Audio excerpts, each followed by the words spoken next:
A caravan of migrants is now about 5,000 strong and on the move again after being blocked at Mexico's southern border. The caravan started in Honduras, then slogged through Guatemala, and now faces a grueling journey to the U.S. border. Meanwhile, the caravan of migrants is one step closer to the United States after a chaotic confrontation at the Mexico-Guatemala border.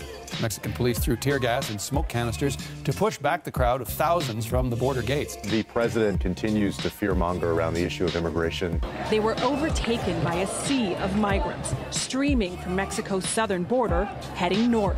Do you know where you're going? Estados Unidos. The United States. That she knows clearly. ¿Y sabes por qué? Do you know why?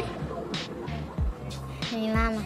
Porque tu mamá, your mama wants to go. The very first front group has arrived. A caravan of 14,000 and growing are starting to show up to the American-Mexican border. American citizens finance $18.5 billion in health care for unauthorized illegal aliens. The Department of Homeland Security says that 80% of asylum cases aren't legitimate and that the asylum system is increasingly vulnerable to fraud and abuse due to the artist quantity of migrants that are pouring into the U.S. and claiming asylum. Approximately 80% of asylum applications are fraudulent. Seeking asylum and immigrating are two different things. Seeking asylum for work isn't a cause for seeking asylum. It is a good reason for immigrating, which is why we have to have a legitimate immigration process, a legal process. The U.S. should be focused on what is best for its citizens, just like any other nation should. Despite the caravan breaking into the Mexican-Guatemalan border, as well as many in the caravan throwing rocks at Mexico's police, a lot of them were offered to seek asylum there along with them receiving job offers in Mexico. But they just breezed on by, didn't even look back.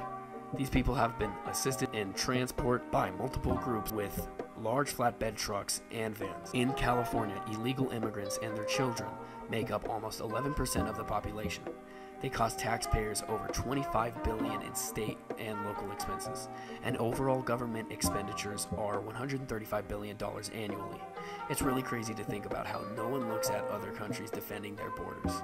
They cost taxpayers over $25 billion in state and local expenses, $14.4 billion for education, $4.02 billion for healthcare, $4.44 billion for justice and law enforcement, $792 million for public assistance, $1.6 billion for general government services. When you break it down, that amounts to $2,370 per legal California household. 6 out of 7 of the least affordable cities in the U.S. are in California. California has the highest taxes in the nation.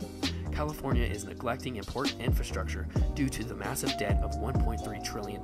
When it comes to federal crime convictions, non-citizens were responsible for 22% of all murder, 18% of all fraud, 33% of all money laundering, 29% of all drug trafficking, 72% of all drug possession convictions. It's really crazy to think about how no one looks at other countries defending their borders. Thanks for watching. Please tell me what you thought after hearing these statistics. Please leave a like and subscribe. God bless. Leave your name and number after the beep.